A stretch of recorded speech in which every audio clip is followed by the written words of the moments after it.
नमस्कार दोस्तों, पीसीएस पाठशाला में आप सभी का स्वागत है। घटनाचक्र टीजीटी पीजीटी हिस्ट्री का यह 58वां सीरीज है दोस्तों, और यह आपका प्राचीन इतिहास अब खत्म होने वाला है। प्राचीन इतिहास आपका खत्म होने वाला है। यहाँ आप लोग देख रहे हैं अब विविध से संबंधित कुछ प्रश्न हैं जो शुरू किए जा रहे हैं। एक बात और बताना चाहूँगा आप लोगों से कि 5500 वन लर्नर क्वेश्चन का रामबाण पीडीएफ टीजीटी पीजीटी हिस्ट्री के लिए लिंक डिस्क्रिप्शन में दिया गया है, डाउनलोड कर सकते हैं। 6000 क्वेश्चन का जो रामबाण पीडीएफ है टीजीटी पीजीटी ज्योग्राफी के लिए है, लिंक डिस्क्रिप्शन में है, डाउनलोड कर सकते हैं। वन लाइनर पीडीएफ है। और अगर आपको हिस्ट्री ज्योग्राफी का अगर आपको हैंड रिटेन नोट चाहिए, कंप्यूटराइज नोट चाहिए टीजीटी पीजीटी के लिए, तो आप लोग हमारे व्हाट्सएप पर मैसेज कर सकते हैं। व्हाट्सएप नंबर डिस्क्रिप्शन में दिया गया है। मैसेज ही करिएगा, कॉल बिल्कुल मत करिएगा। जो भी मटेरियल दोस्तों चार्जेबल है। देखिए, ऑल सब्जेक्ट के लिए, ऑल एग्ज़ाम के लिए और ऑल मीडियम में, मतलब हिंदी इंग्लिश में, आपको किसी भी सब्जेक्ट का मटेरियल चाहिए तो आप लोग व्हाट्सएप पर मैसेज कर सकते हैं। मैसेज ही करिएगा, कॉल बिल्कुल मत करिएगा। आइए सीधे प्रश्नों पे आते हैं। प्रश्न एक देखिएगा, निम्नलिखित में से कौन सा युग्म सही नहीं है? कौन सा युग्म सही नहीं है ये बताना है। एलोरा की गुफाएं जो हैं राष्ट्रकूटों द्वारा बनवाई गई थी, ये सही है। महाबलीपुरम जो रथ मंदिर है वो पल्लवों के द्वारा, खजुराहों का जो मंदिर है वो चंदेलों के द्वारा बनवाया गया है। एलिफेंटा की गुफाएं जो है मौर्य काल में बनी है, मौर्यों द्वारा, यह गलत है। देखिए, एलिफेंटा की जो गुफाएं हैं वह राष्ट्रकूटों के द्वारा ही बनी हैं, तो यह आपका सही नहीं है। यूपी टीजीटी परीक्षा 2016 में पूछा गया प्रश्न है। देखिए, एलिफेंटा बम्बई से समुद्र से 7 मील उत्तर पूर्व में स्थित है, ये प्रसिद्ध है। गुफा मंदिरों का निर्माण राष्ट्रकूट शासकों द्वारा कराया गया था। यहाँ से 5 गुफा मंदिर प्राप्त हुए हैं, जिसमें से हिंदू धर्म से संबंधित मूर्तियाँ, साथ ही 2 बौद्ध गुफाएं भी हैं। इन गुफाओं का निर्माण 5वीं व 8वीं सदी में हुआ था। यहाँ से प्रसिद्ध त्रिमूर्ति शिव की प्रतिमा प्राप्त हुई है।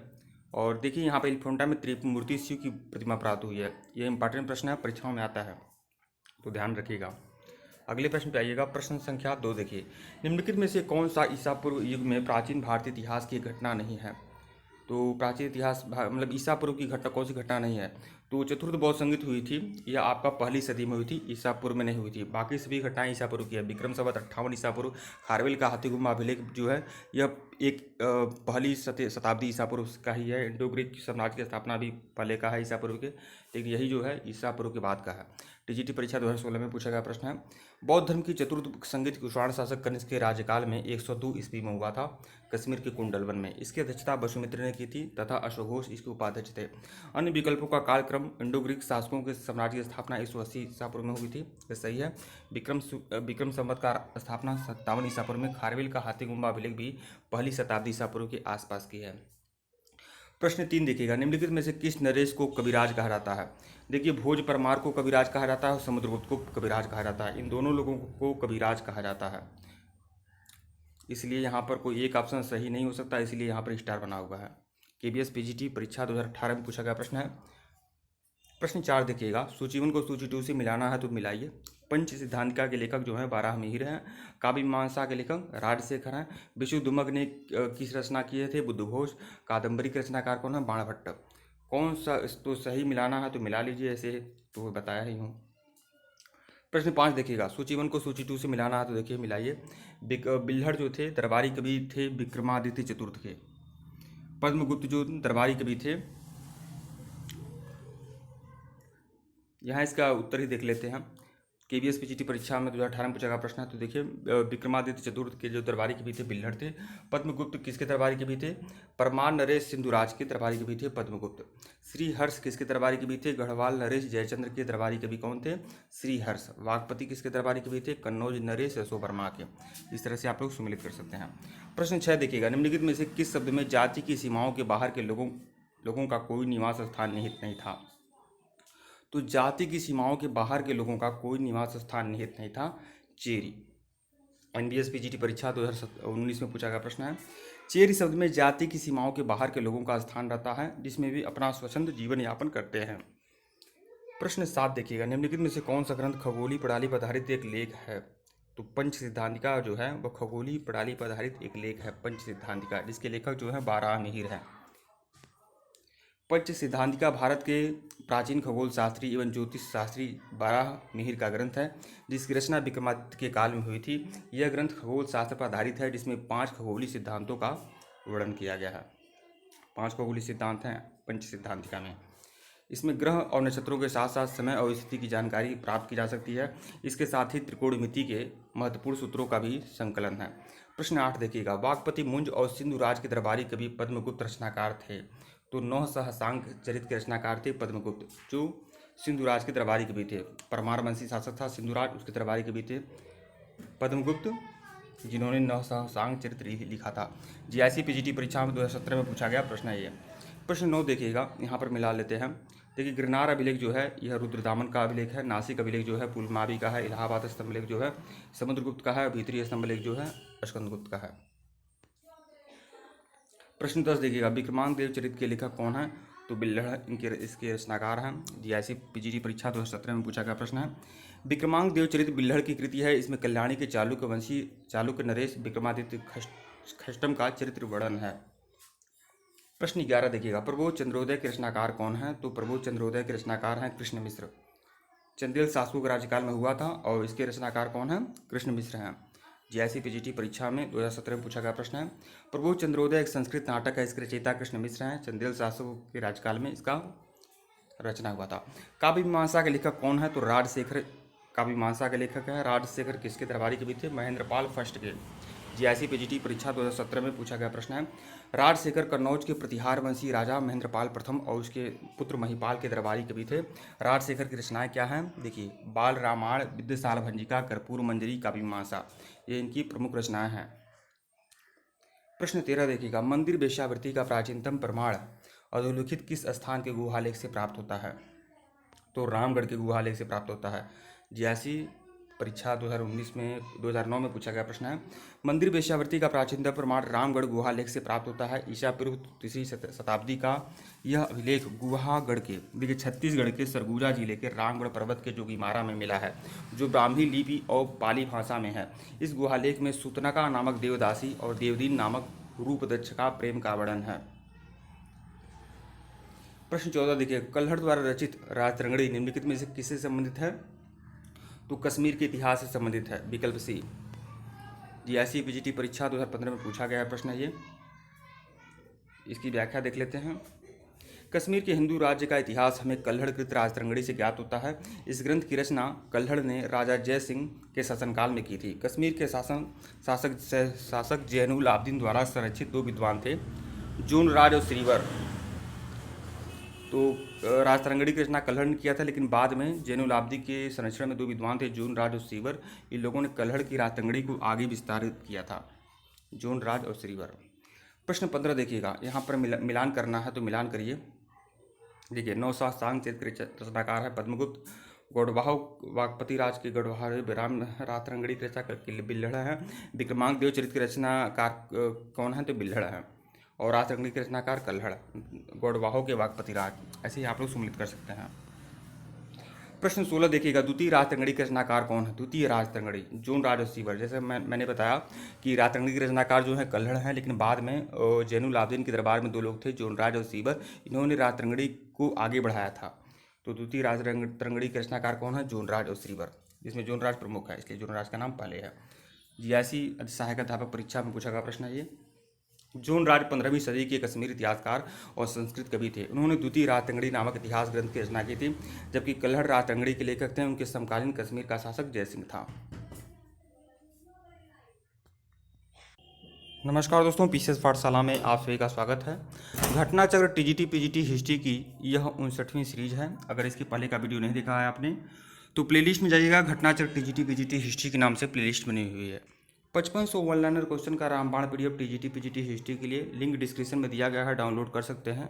6000 क्वेश्चन का रामबाण पीडीएफ आपका टीजीटी पीजीटी ज्योग्राफी के लिए लिंक डिस्क्रिप्शन में है, डाउनलोड कर सकते हैं। आइए सीधे प्रश्नों पे आते हैं।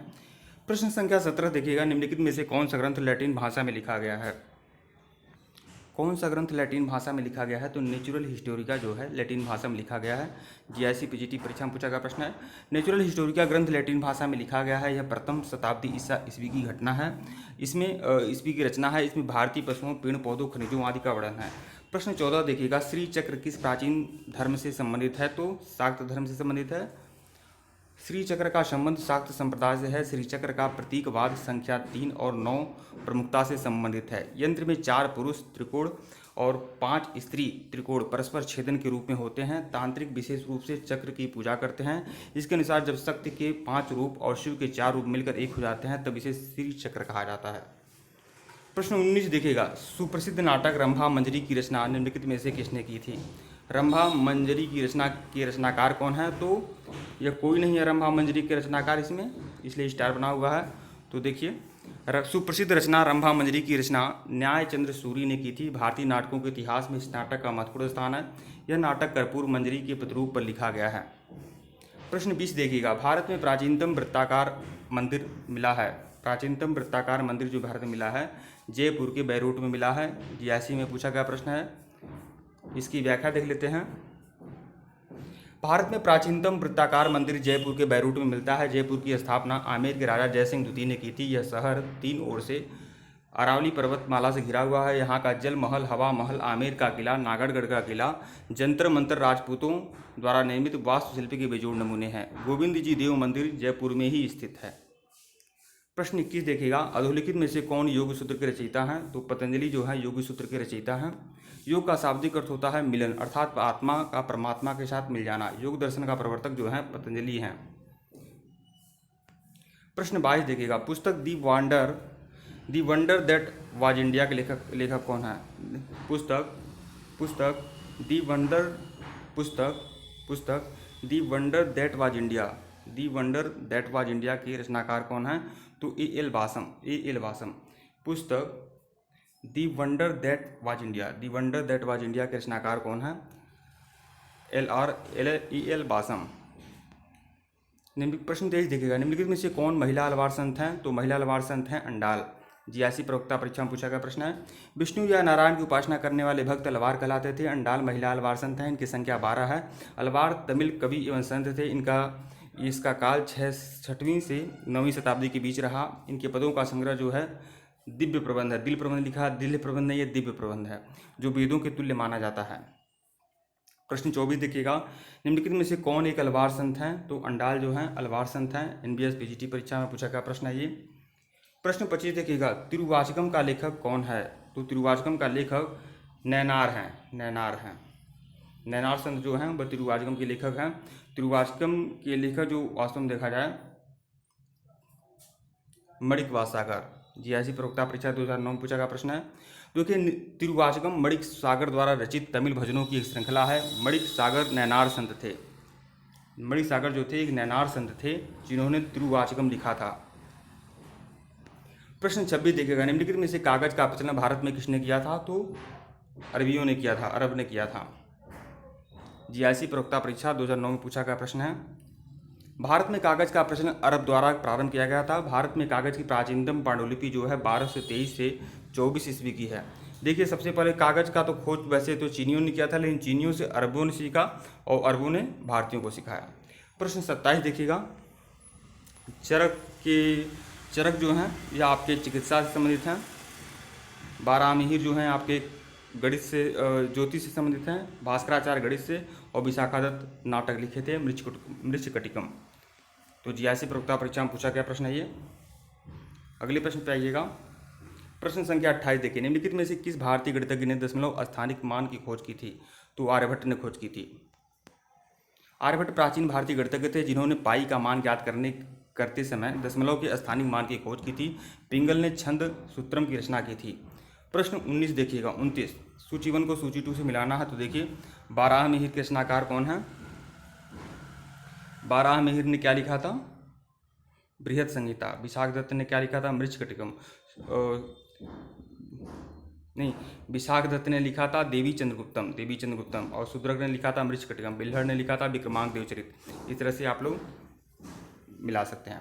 गुप्त युगीन प्रख्यात ज्योतिषाचार्य बाराहमिहिर की रचना बृहद संहिता एवं देवी चंद्रगुप्तम नाटक जो लिखे थे विशाखदत्त लिखे थे। मृच्छकटिकम जो लिखे थे शूद्रक ने लिखा था। विक्रमांक देवचरित के रचनाकार कौन है? बिल्हड़ हैं, जिसमें कल्याणी के चालुक्यवंशी नरेश विक्रमादित्य खष्टम का चरित्र चित्रण है। प्रबंध चिंतामणि के लेखक कौन है? मेरुतुंग है। प्रश्न 30 देखिएगा, प्राचीनतम विष्णु मूर्ति कहाँ से प्राप्त हुई है? तो प्राचीनतम विष्णु मूर्ति जो प्राप्त हुई है वह छत्तीसगढ़ से प्राप्त हुई है। छत्तीसगढ़ से पीजीटी परीक्षा 2013 में पूछा गया प्रश्न है। मल्हार कला के महत्वपूर्ण केंद्रों में से एक है। यहाँ से 1960 में खोजा गया एक चतुर्भुज विष्णु मूर्ति जो ब्राह्मी लिपि में प्राकृत में है। प्राकृत शिलालेख 200 ईस्वी का है। उत्तर प्रदेश माध्यमिक शिक्षा चयन बोर्ड द्वारा प्रारंभ में जारी उत्तर पत्रक में इस प्रश्न का उत्तर विकल्प बी माना गया था। मतलब यह जानना कि जो प्राचीनतम विष्णु जी की मूर्ति है वह छत्तीसगढ़ के मल्हार से प्राप्त हुई है, चतुर्भुज विष्णु मूर्ति है। प्रश्न 31 देखिएगा, किस अरबी विद्वान ने भारतीय क्षत्रियों को सबुक, फुरिया और कतरिया नामक वर्गों में विभाजित किया है? तो इब्न खुर्दाब ने भारतीय क्षत्रियों को सबुक, फुरिया और कतरिया नामक वर्गों में विभाजित किया है। इब्न खुर्दाब ने पीजीटी परीक्षा 2003 में पूछा गया प्रश्न है। अरबी विद्वान इब्न खुर्दाब ने क्षत्रियों को 2 वर्गों में उल्लेख किया है, सबुक, फुरिया और कतरिया। अन्य महत्वपूर्ण तथ्य भी देखिएगा, गुप्तोत्तर युग की एक महत्वपूर्ण घटना राजपूतों का अभ्युदय है। राजपूत शब्द सर्वप्रथम प्रयोग, राजपूत शब्द का सबसे पहले प्रयोग कर्नल टाड ने अपनी पुस्तक annuls and history of Rajasthan में किया है। हेंसांग और इब्न खुर्दाब ने कृषि को शूद्रों का व्यवसाय बताया है। एक वर्ग के रूप में कायस्थों का उल्लेख सबसे पहले याज्ञवल्क्य स्मृति में किया गया। है, जबकि एक जाति के रूप में कायस्थ का उल्लेख जो है उष्णम स्मृति में है। प्रश्न 32 देखिएगा, नाट्यशास्त्र किसने लिखा है? तो भरत ने लिखा है नाट्यशास्त्र, भरत मुनि ने। पीजीटी परीक्षा 2010 में पूछा गया प्रश्न है। नाटकों के संबंध में शास्त्रीय जानकारी को नाट्यशास्त्र कहते हैं। इस जानकारी का सबसे पुराना ग्रंथ नाट्यशास्त्र के रूप में जाना जाता है। इसके रचयिता भरत मुनि थे। भरत मुनि का काल 400 ईसा पूर्व के निकट माना जाता है। भारवीय संस्कृत के महान कवि थे। किरातार्जुनीयम महाकाव्य इनकी रचना थी। भभूति संस्कृत के महान कवि एवं सर्वश्रेष्ठ नाटककार थे। इनके नाटक कालिदास के नाटकों के समतुल्य माने जाते हैं। भभूति द्वारा रचित 3 नाटक हैं, महावीर चरितम, उत्तर रामचरितम और मालती माधव। ये तीनों ही भभूति के नाटक हैं। प्रश्न 33 देखिएगा, निम्नलिखित में से नाट्यशास्त्र का रचयिता कौन है? तो नाट्यशास्त्र के रचयिता जो हैं आपके भरत हैं, भरत मुनि। जीआईसी पीजीटी परीक्षा में पूछा गया प्रश्न है। प्रश्न 34, मिताक्षरा के रचनाकार कौन हैं? तो विज्ञानेश्वर हैं। पीजीटी परीक्षा 2011 में पूछा गया प्रश्न है। मिताक्षरा याज्ञवल्क्य स्मृति पर विज्ञानेश्वर की टीका है। इसकी रचना 11वीं शताब्दी में हुई थी। यह ग्रंथ जन्मना उत्तराधिकार के सिद्धांत के लिए प्रसिद्ध है। अन्य महत्वपूर्ण तथ्य भी देखिएगा, दाय भाग जीमूत वाहन कृत एक प्राचीनतम ग्रंथ है जिसके मत का प्रचार बंगाल में हुआ। मिताक्षरा एवं दाय भाग में स्त्री को पुत्र को मृत पति की संपत्ति का पूर्ण उत्तराधिकारी घोषित किया गया है। मिताक्षरा में संपत्ति के अधिकार के सिद्धांत का प्रतिपादन किया गया है। पिता के जीवन काल में ही पुत्र को उसकी संपत्ति में अधिकार प्राप्त है। जीमूत वाहन ने दाय भाग में लिखा है कि पिता के मृत्यु के बाद ही पुत्र को उसकी संपत्ति में अधिकार प्राप्त होते हैं। प्रश्न 35 देखिएगा, मिताक्षरा के अनुसार पुत्र को पैतृक संपत्ति में अधिकार प्राप्त होता है। किसके अनुसार? तो उसके जन्म लेते ही। विकल्प ए जो है सही आपका केबीएस पीजीटी परीक्षा में पूछा गया प्रश्न है। प्रश्न 36 देखिएगा, निम्नलिखित में से कौन याज्ञवल्क्य स्मृति का टीकाकार है? तो याज्ञवल्क्य स्मृति का टीकाकार नहीं है। तो कुल्लूक भट्ट जो है वह याज्ञवल्क्य स्मृति के टीकाकार नहीं है। पीजीटी परीक्षा 2010 में पूछा गया प्रश्न है। जबकि यह तीनों लोग विज्ञानेश्वर, विश्वरूप, अपरार्क जो हैं यह याज्ञवल्क्य स्मृति के टीकाकार हैं। कुल्लूक भट्ट याज्ञवल्क्य स्मृति के टीकाकार नहीं है। याज्ञवल्क्य स्मृति के टीकाकार जो है विश्वरूप, विज्ञानेश्वर और अपरार्क हैं। कुल्लूक भट्ट जो हैं वह मनुस्मृति के भाष्यकार हैं। मनुस्मृति के अन्य भाष्यकार क्या हैं? मेघातिथि, कुल्लूक भट्ट, गोविंदराज बारूची, ये सभी हैं और मनुस्मृति के भाष्यकार हैं।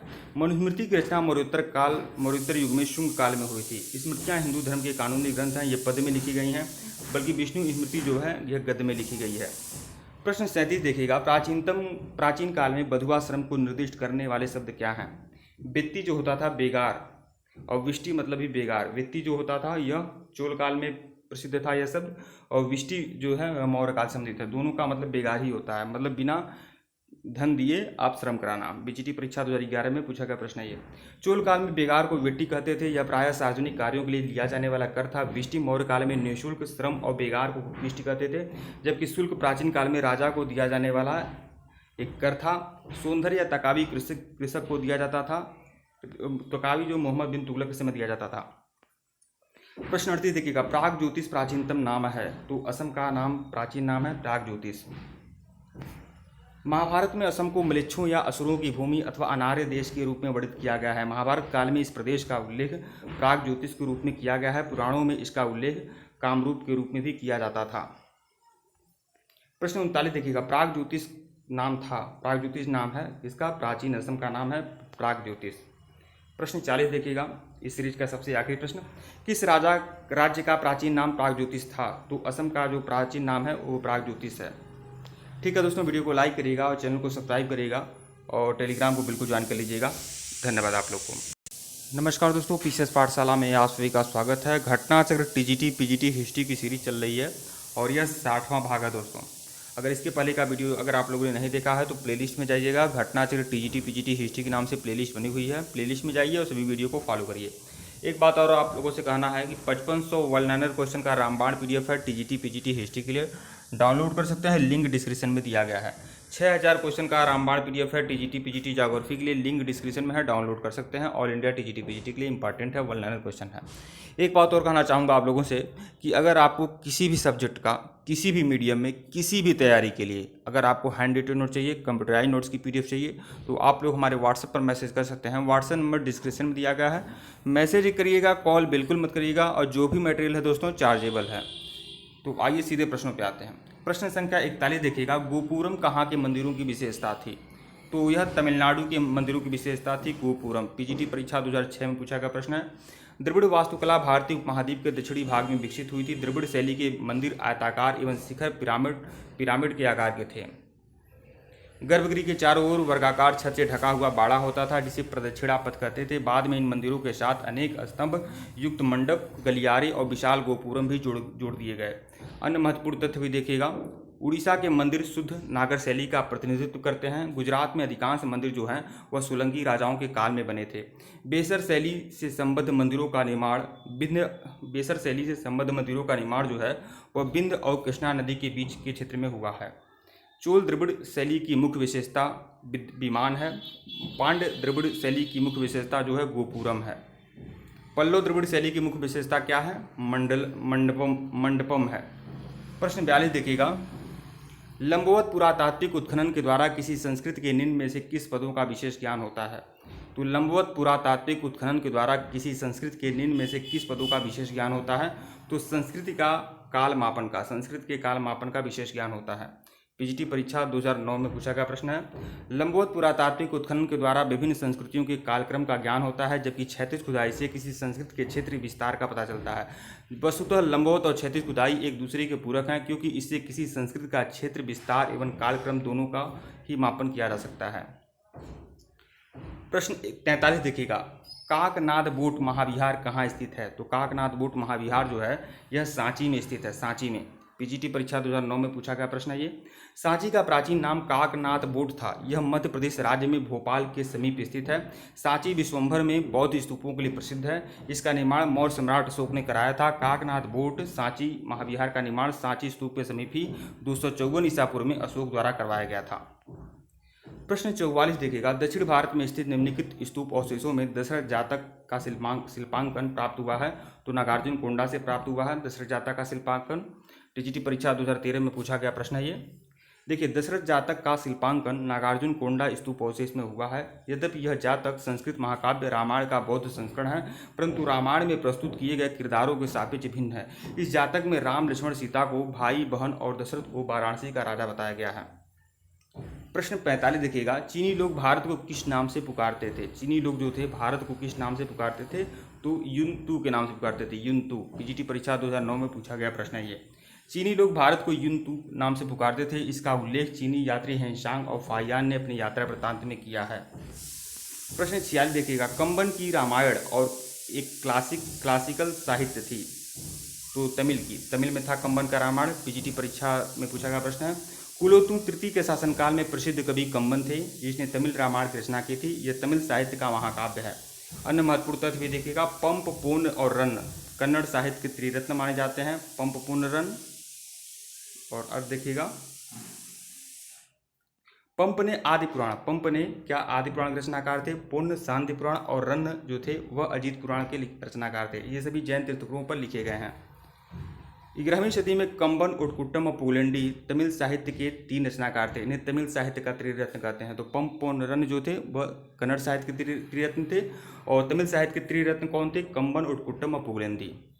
प्रश्न 47 देखिएगा, आदि शंकर जो बाद में शंकराचार्य बने उनका जन्म कहाँ हुआ था? तो केरल में हुआ था, कलाडी नामक गांव में।